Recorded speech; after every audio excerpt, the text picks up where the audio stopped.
Louvado seja Deus.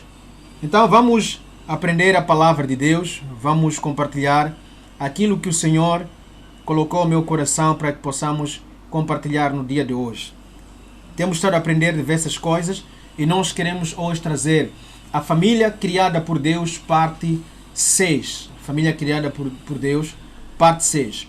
E hoje, mediante aquilo que nós temos colocado ali nos comentários, no Facebook, ou melhor, nesta live, já está lá o comentário e tem lá algumas perguntas que eu acredito que até ao final da transmissão, essas perguntas poderemos responder algumas delas através da palavra, através daquilo que nós vamos compartilhar, através daquilo que nós vamos ensinar no dia de hoje. Aleluia! O que destrói a família? Se fosse para trazer um resumo, eu podia trazer esta frase no dia de hoje. O que destrói a família? E a resposta seria, é o diabo. Mas deixado desse gênero, eu quero acreditar que haverá muita dificuldade de podermos compreender na íntegra. Então, nós vamos estudar a palavra. A natureza da família devia, de uma forma comum, viver unificada, viver fortalecida. E cada membro da família devia se alegrar com a alegria do outro, devia se entristecer com a tristeza do outro. Infelizmente, tem-se notado que Satanás vem desde o princípio, combatendo as raízes da família, para gerar contendas. Nós olhamos pela Bíblia, nós achamos logo Adão e Eva. Logo após a desobediência, nós encontramos Adão a dizer, foi a mulher que o Senhor me deu, que me deu do fruto e eu comi. Nós olhamos neste período, ou neste momento bíblico, que um homem constituído pai de família nega assumir uma circunstância e coloca a responsabilidade na mulher. E isso começa, ou através disso, uma raiz de desentendimento pode ter começado. E nós olhamos também Caim e Abel, sendo irmãos, a entrar em um conflito que, se nós formos olhar pela Bíblia, nós entendemos que Abel não tinha culpa alguma, por isso que o próprio Deus questionou a Caim. Por que o seu rosto está assim? Se tivesses procedido bem, não seria recebido. E nós olhamos que a partir dali, um irmão foi e suicidou o seu irmão. Isto trouxe de alguma forma um clima, um ambiente diferente para a família. E nós compreendemos, nós temos a certeza que não é isso que Deus havia designado para que a família fosse. E quando olhamos para aquilo que são as atitudes do diabo, nós podemos compreender que ele olha para as componentes que mantêm a família unida e ele luta em prol de destruir essas componentes. Ele trabalha para quebrar aquilo que unifica, aquilo que gera uma família fortalecida, uma família unificada. E o que ele usa? São algumas ferramentas. E hoje nós queremos trabalhar, nós queremos falar a respeito dessas ferramentas. Uma das coisas principais que eu quero aqui abordar é a respeito da união. Toda família sabe dizer que uma das coisas que faz a família continuar fortalecida é a união. A família criada por Deus deve ser constituída por pessoas que são unidas. E essas pessoas unidas são pessoas que devem caminhar com essa união mais tempo. E quando acontece que a família perde essa união, é onde começa o desequilíbrio.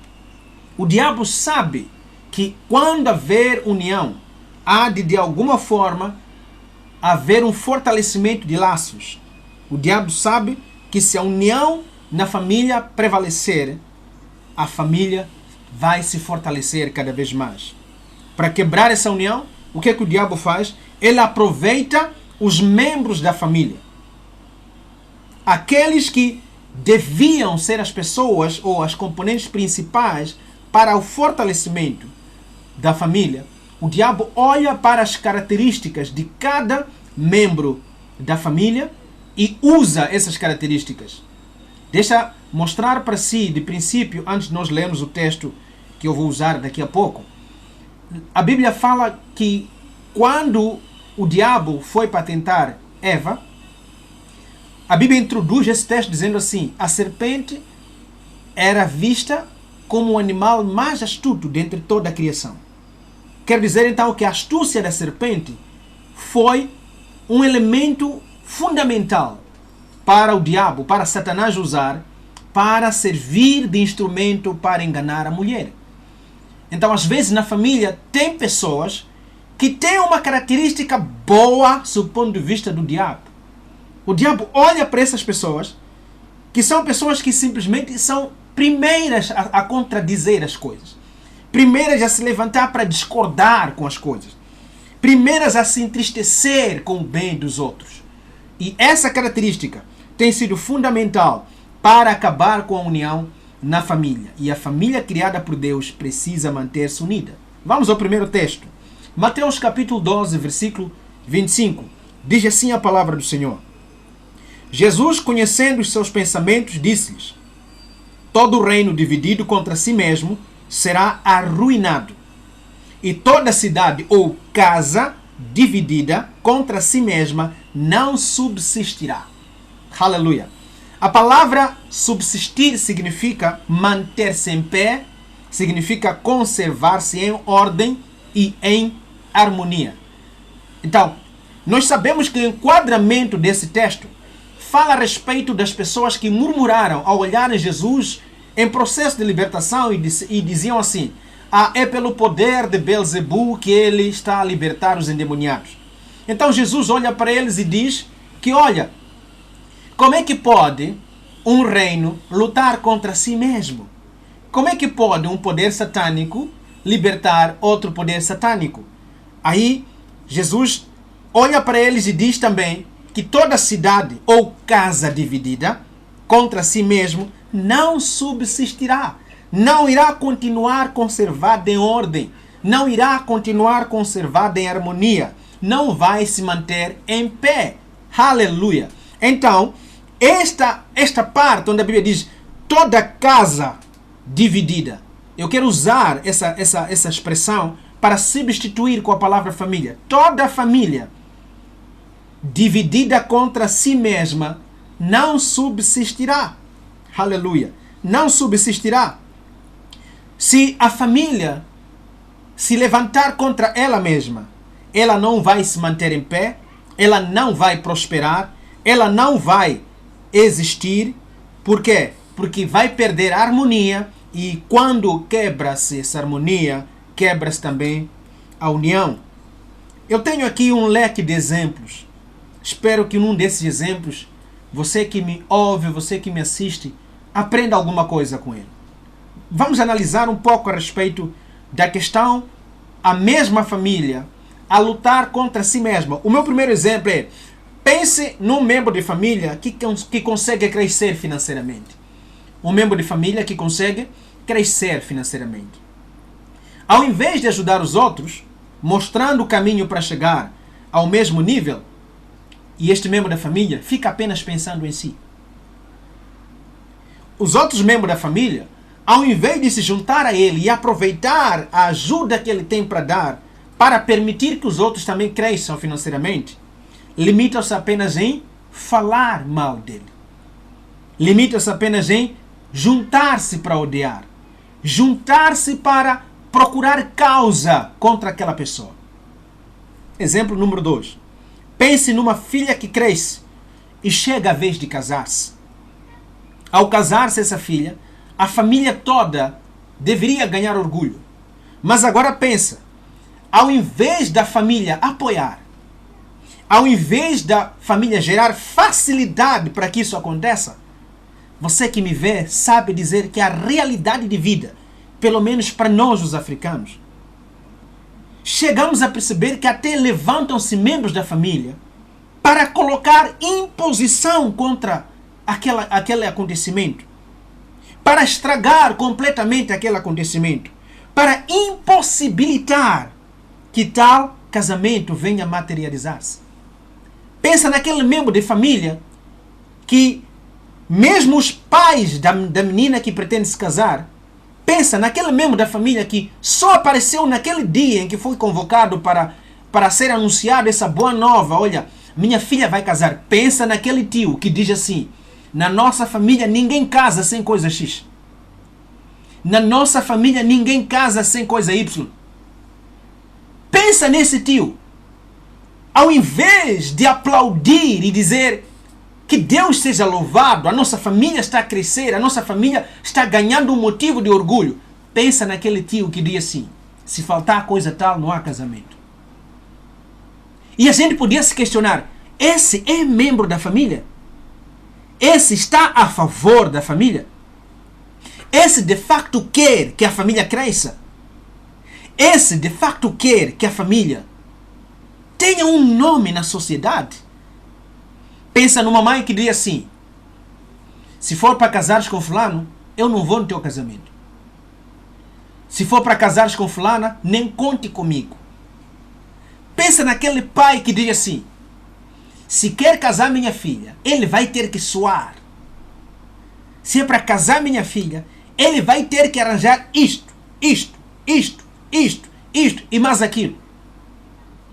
A questão que fica é: será que esse pai está a favor da sua família para crescer? Será que este pai esse tio que está a impor essas coisas todas, está a favor? A Bíblia diz que toda casa dividida entre si mesma não subsistirá. Agora pensa nessa filha, depois que o seu noivo consegue satisfazer todas as questões absurdas que foram levantadas pelos membros da família, que há 2, há 3, há 4, há 5, às vezes há 10 anos, nunca deram a cara e só vieram naquele dia e agora estão a ser os agentes a levantar impedimento para que essa menina jovem se case. A Bíblia diz: toda família dividida entre si mesma não subsistirá, não irá prevalecer, não irá continuar em harmonia. Aleluia! Pare para pensar nesse aspecto. Pare para pensar que depois dessas dificuldades todas, se chegar a vez de casar, será que esse pai vai olhar para os olhos da filha? E a filha vai olhar para os olhos do pai e vai conseguir dizer alguma palavra de elogio? Vai conseguir deixar ficar alguma palavra, algumas lágrimas que a gente vê nos casamentos? São todas lágrimas de emoção, mas a questão é que emoção. Porque há quem derrama lágrimas no casamento, não lágrimas de alegria, mas lágrimas de dizer: finalmente, estou me livrando. E será que é isso que Deus se agrada para fazer? Lembra que Jeremias escreveu ao povo que estava no cativeiro, dizendo: deem as vossas filhas em casamento, construam casas e vivam nelas. Casem-se e deem as vossas filhas em casamento. Nos nossos dias, há pais que não dão as suas filhas em casamento. Há pais que simplesmente as suas atitudes revelam que não deixam que as suas filhas e os seus filhos se casem muito bem. Nem por acaso que às vezes nós olhamos para algumas pessoas a tomarem atitudes frustrantes. Não porque não queriam. Pensa na filha mais nova, depois de ter observado a mais velha, a passar por uma variedade de lutas para casar. Será que isso é encorajador? Se a dificuldade fosse financeira, se a dificuldade fosse, se calhar, espiritual, mas às vezes a dificuldade é física mesmo, é um tio, é uma tia, que está a vir com um leque de dificuldades a apresentar tudo para impedir. E se você fosse questionar: mas será que essa gente me ama? As nossas atitudes revelam se de facto amam ou não amam. Então, o que devia acontecer é que o pai devia olhar. É verdade que cada família tem um dote exigido, tem um dote que, se calhar, em termos culturais, tem sido feita. Mas é importante também compreender, que esse dote não pode ser exagerado. Há dotes que simplesmente significam: minha filha não sai daqui. Que depois de ouvir, o jovem vai para casa e reflete. E começa a pensar, a tomar atitudes impróprias. É desta forma que às vezes o pai acaba descobrindo a filha grávida. Acaba descobrindo que a filha saiu da janela, não está em casa, não dormiu em casa. Às vezes não é voluntário, são as atitudes que os pais tomam diante dos seus filhos. Por isso, pais, prestem muita atenção. A minha oração é que, se Deus está a permitir que na igreja se fale dessas coisas, é porque alguma coisa deve mudar nessa geração. Alguma coisa deve ser diferente nessa geração. Permita que o seu filho ou a sua filha compreenda que você está a favor, que você deseja que o teu filho, a tua filha, marque esse passo significante para a vida dela. E você devia apoiar com tudo o que puder. Há pais que simplesmente dizem assim: filho, você quer casar? Então fica a saber que eu preciso de roupa X, sua mãe precisa de roupa X, aquele seu tio também precisa de roupa X, o filho dela, da sua tia, precisa de roupa X, a sua tia. Praticamente, o jovem, o rapaz que quer casar, acaba entrando em uma encrenca, em um buraco sem saída.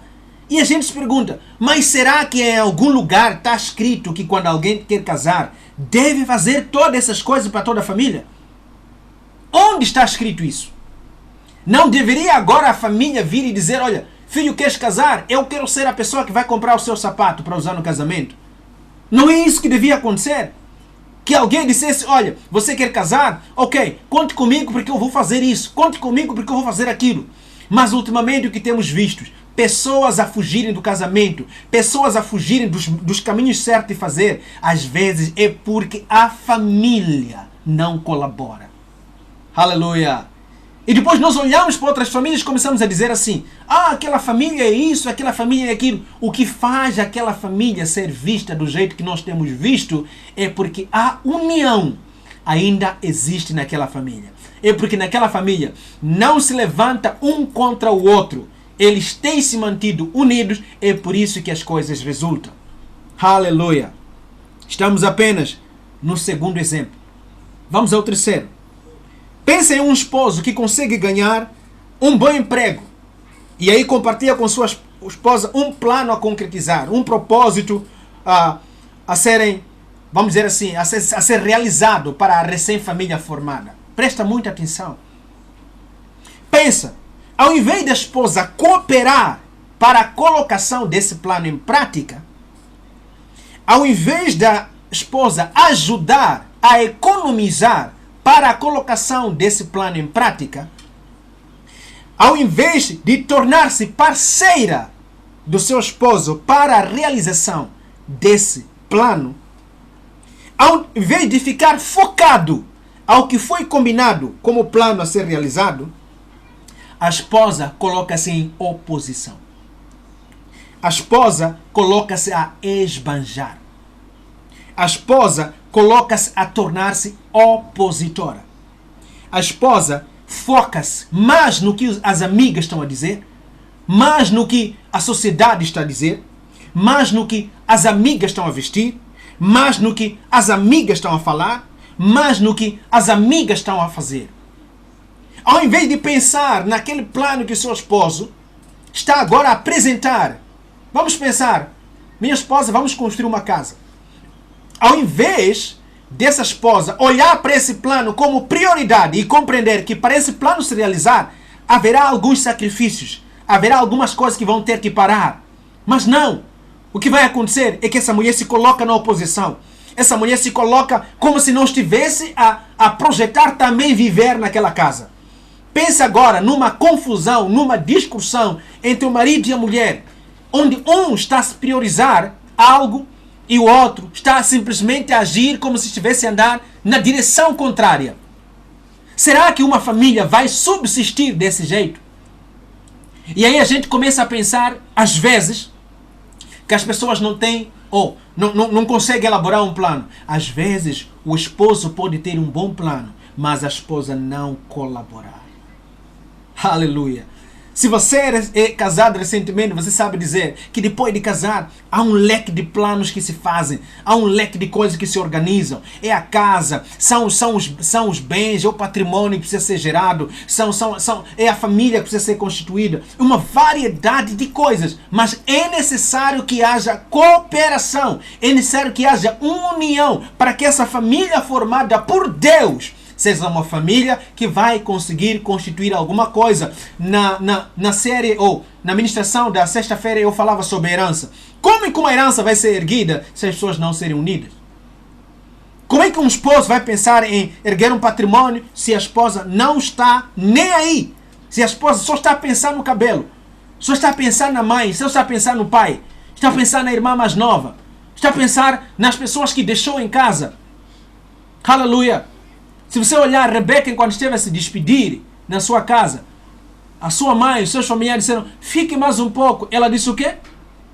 Preciso partir. Preciso partir significava o quê?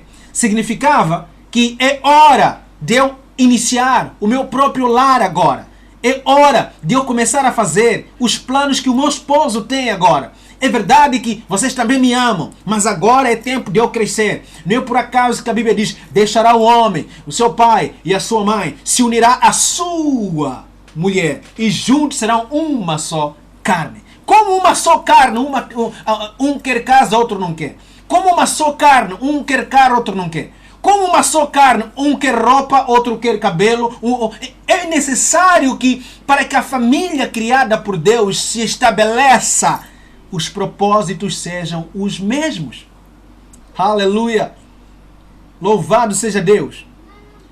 Não deixe que o seu esposo seja mal falado pela sua família. Tudo porque você não quer colaborar. Não deixe a sua esposa ser mal falada com a sua família. Tudo porque você, esposo, não quer colaborar. Aleluia! Sua amiga está sempre a jantar no restaurante. Sim, é uma grande bênção. Você vai chegar lá. Você um dia também vai passar por isso. Mas primeiro, faça aquilo que é básico e colabore juntamente com seu esposo. Eu, quando ensino casais, tenho dito assim: o casamento precisa ser algo de duas pessoas e as duas pessoas precisam compreender que a vida deles não precisa ser a réplica da vida dos pais. Não estou com isso a querer dizer que quando eu ensino tenho falado que os pais não devem se meter. Devem se meter até o limite que eles podem chegar. Há até casos em que nem vale a pena replicar o que os pais faziam. Há mulheres que não têm nada para observar da sua mãe para aplicar no seu lar. Há homens que não têm nada para observar no seu pai para aplicar no seu lar. Não adianta então lamentar e dizer assim: é minha mãe, eu preciso de ouvir, é meu pai, eu preciso de ouvir. Eu sei que isso que eu estou a dizer dói para algumas pessoas, mas é a realidade que nós precisamos pregar. É a verdade que nós precisamos transmitir. E se isso faz parte da nossa vida, é importante que a gente mencione, para que a família criada por Deus seja restaurada. Então, você que é esposa, é consigo que eu estou a falar. Cuidado com quem você tem dado ouvido. Se você dá ouvido a pessoas erradas, você vai trazer coisas erradas para seu lar. Se você dá ouvido, nem que seja sua tia, nem que seja sua irmã, nem que seja sua mãe, se está errado o que estão a dizer, não vale a pena. Às vezes, você é alertado pelas pessoas e você acha que as pessoas estão contra você porque aquela legitimamente é sua mãe, legitimamente é sua tia. E eu preciso ouvir a minha tia. Quero ouvir a sua tia e ela continua a destruir a sua casa. Aleluia! Quem tem ouvido, ouça o que o Espírito diz à igreja.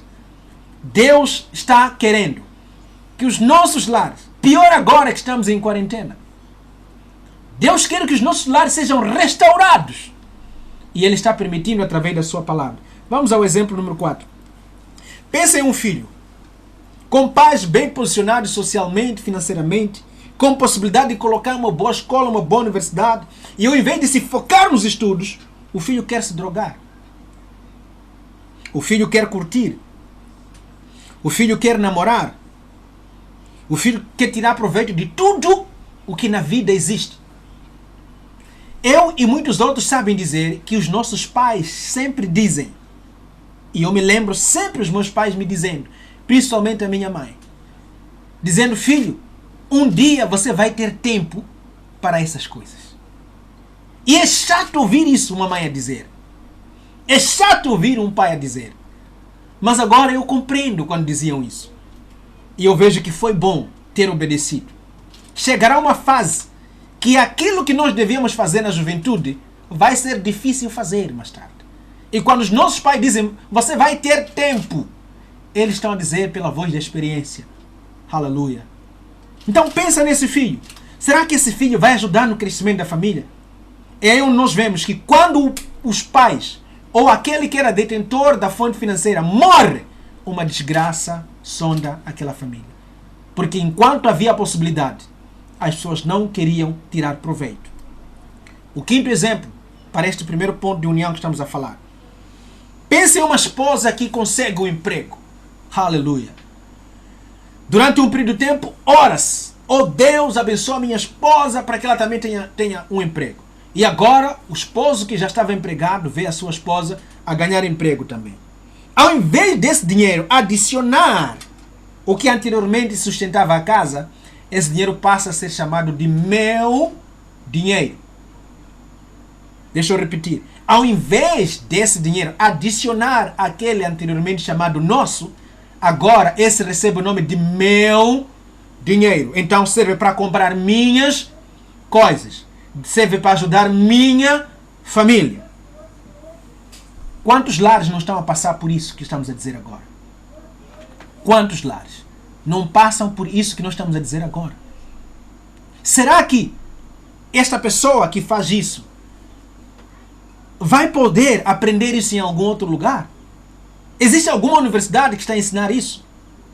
Existe alguma escola, algum colégio que está a ensinar isso? Não. Então nós, como servos de Deus, temos que ensinar isso.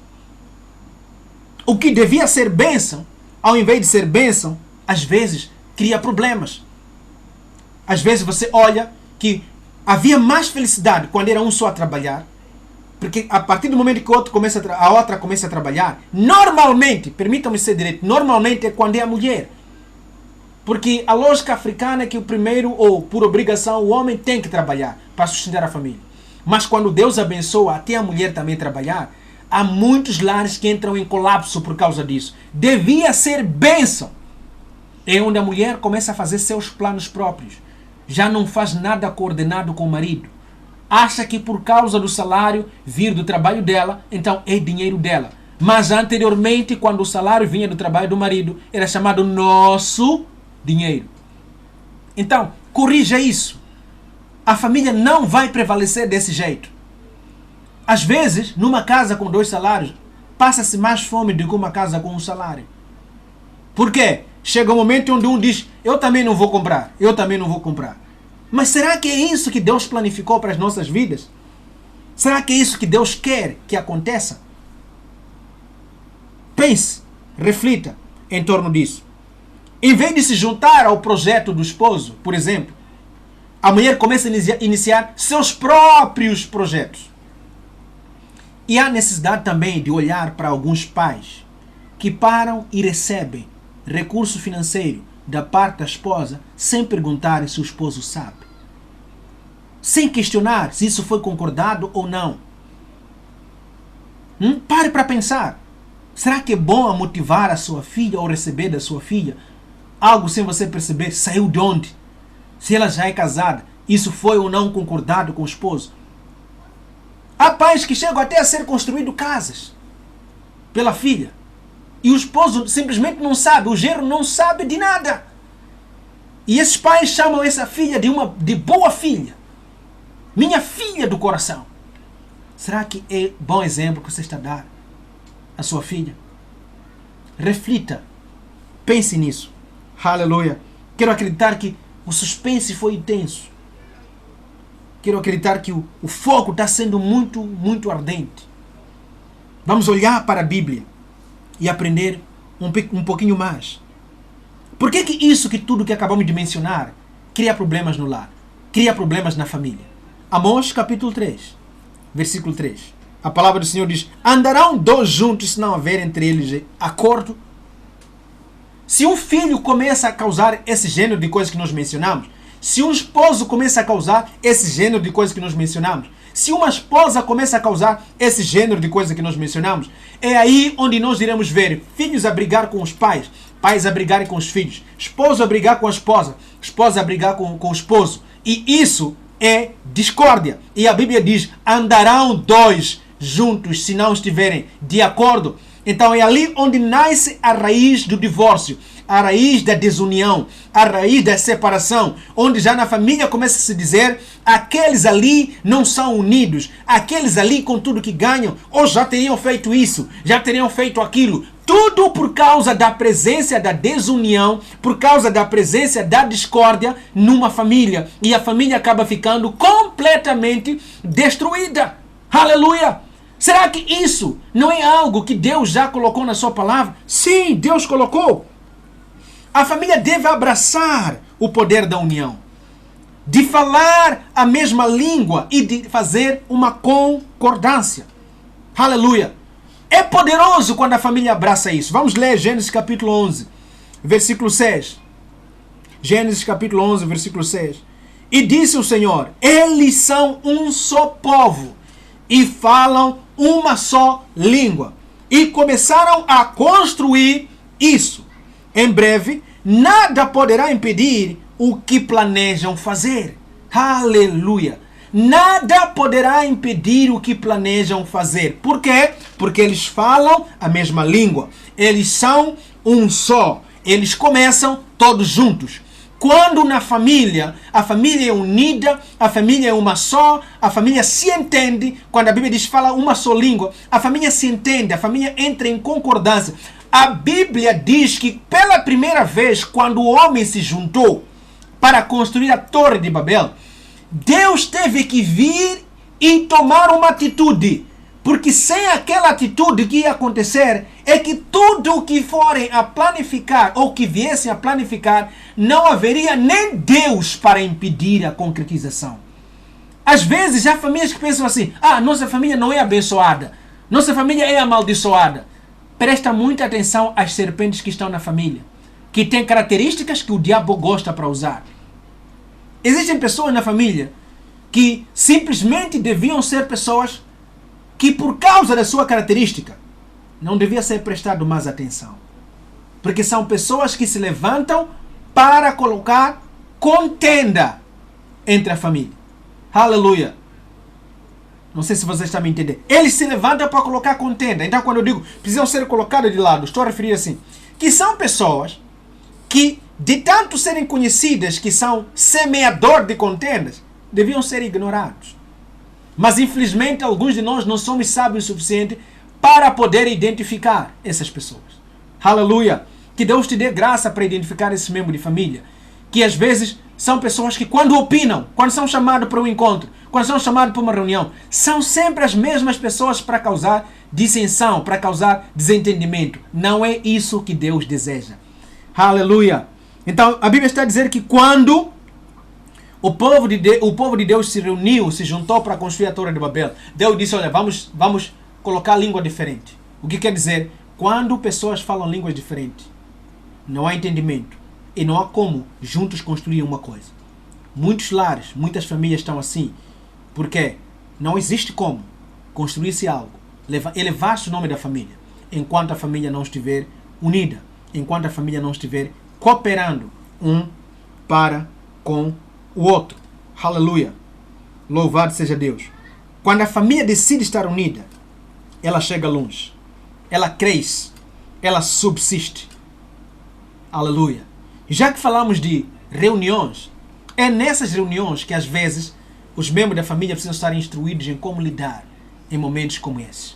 Vamos ler um texto em duas versões. Primeiro, Nova Versão Internacional. Estamos a falar da carta aos Efésios, no capítulo 4, versículo 29 a 32. Diz assim a palavra do Senhor. Efésios capítulo 4, versículo 29 a 32. Não saia da vossa boca nenhuma palavra torpe, e sim unicamente a que for boa para edificação, conforme a necessidade. E assim, transmita a graça aos que ouvem. E não entristeçais o Espírito de Deus, na qual fostes selados para o dia da redenção. Longe de vós toda amargura, e cólera, e ira, e gritaria, e blasfêmias, e bem assim toda malícia. Antes, sedes uns para com os outros, benignos, compassivos, perdoando-vos uns aos outros, como também Deus em Cristo vos perdoou. Agora vou ler na versão O Livro. Efésios capítulo 4, versículo 29 a 32. Não saia da vossa boca nenhuma palavra suja.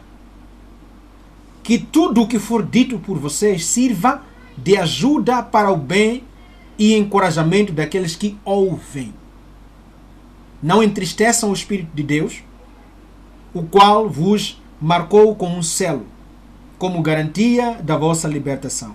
Façam desaparecer do vosso meio todo o mau humor, assim como a cólera, o ódio, as discussões, tal como as injúrias e as revoltas rancorosas. Em vez disso, sejam uns para com os outros amáveis, compreensivos, perdoando-se mutuamente, tal como Cristo também vos perdoou. Veja, aqui tem componentes importantes para falarmos da interação familiar. Quando a família interage, quando a família está a interagir, a Bíblia está a dizer assim, é verdade que esse texto tem uma aplicação muito ampla no corpo de Cristo, mas vamos levar esse corpo de Cristo como membros da família. A Bíblia está a dizer, não saia da vossa boca nenhuma palavra suja. O que você chamaria de palavra suja? Não saia de vocês uma palavra que não ajude e nem traga encorajamento àquele que ouve. Pense, reflita em torno disso. Faça desaparecer do vosso meio o mau humor. Já imaginou aquelas pessoas mal-humoradas? Que não conseguem rir com o que os outros estão a rir. Não conseguem se alegrar com o que os outros estão a alegrar-se. Pessoas com um ódio exagerado. Pessoas que só se metem em discussão.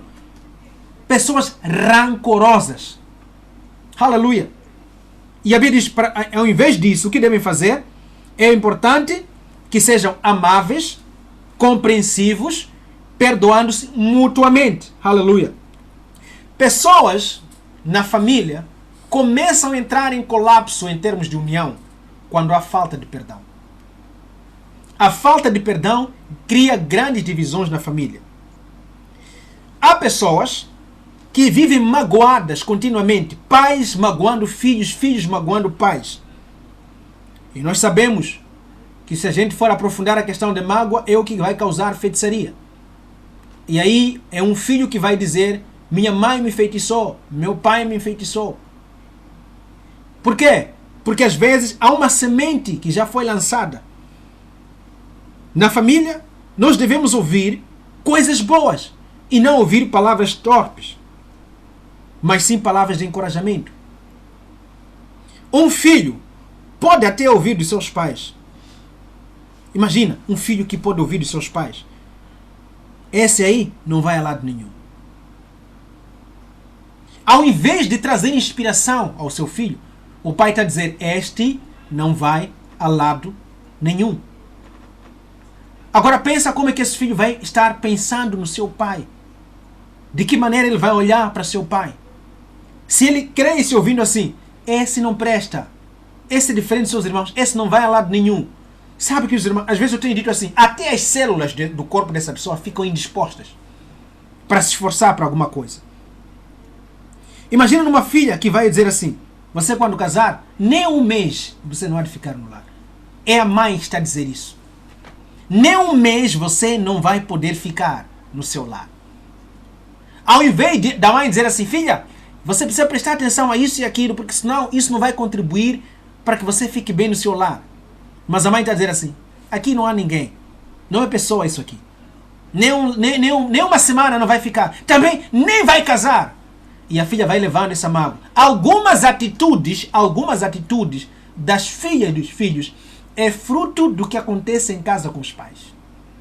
Os pais deviam inspirar, os pais deviam projetar os filhos. Escreva isso no seu coração. É o pai que projeta o filho. É o pai que inspira o filho. É o pai que devia ser o primeiro a trazer palavra de encorajamento. Por isso que eu ensino em fóruns de casais. Mesmo grávida de uma semana ou de um dia, comece a dizer, dentro de mim está sendo gerado um engenheiro, está sendo gerado um pregador, está sendo gerado uma engenheira, está sendo gerado uma médica, está sendo gerado um cientista. Essas devem ser as palavras que devem ser declaradas até ele nascer. Ele crescer num ambiente a ouvir essas palavras, a ser inspirado. Sabe de uma coisa? Os amigos até podem vir trazer palavras para desviar, mas o que vai falar mais alto é o que mais se ouve em casa dele.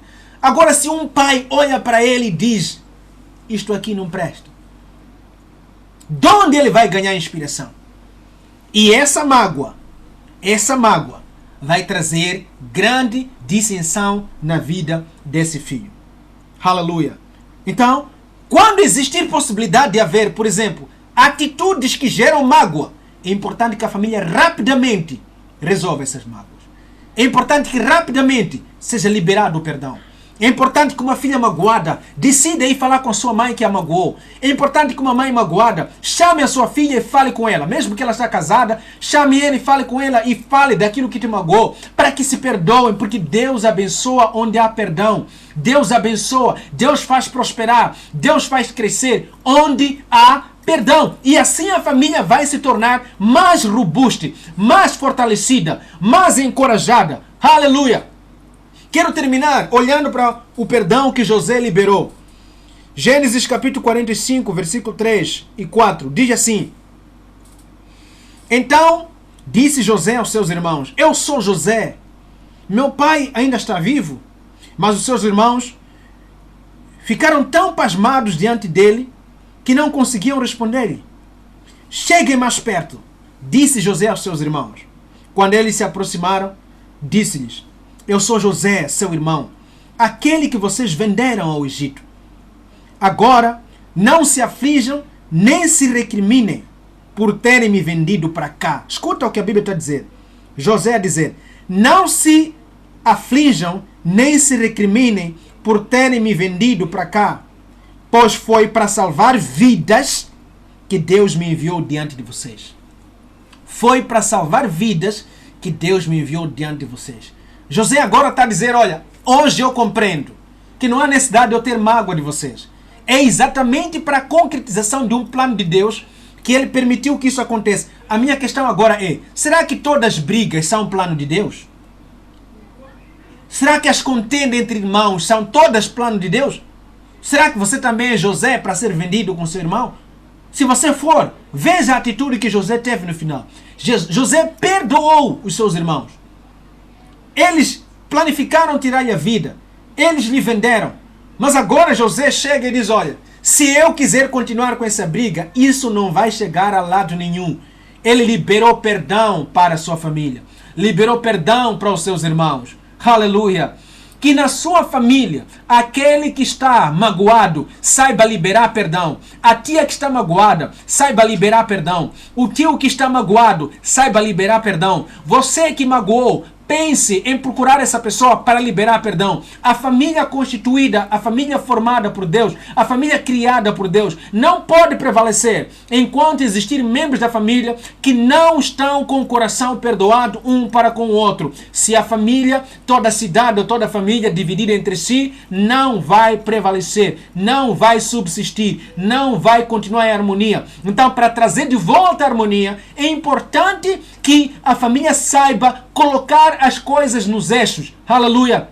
É por isso que muitas famílias, às vezes aos finais do ano, se reúnem, se encontram, convivem. Aqueles ambientes permitem que, quando existir pessoas com mágoa, naquele ambiente a mágoa é desfeita, as pessoas se entendem. E isso é muito importante para a família. Aleluia! É muito importante para a família.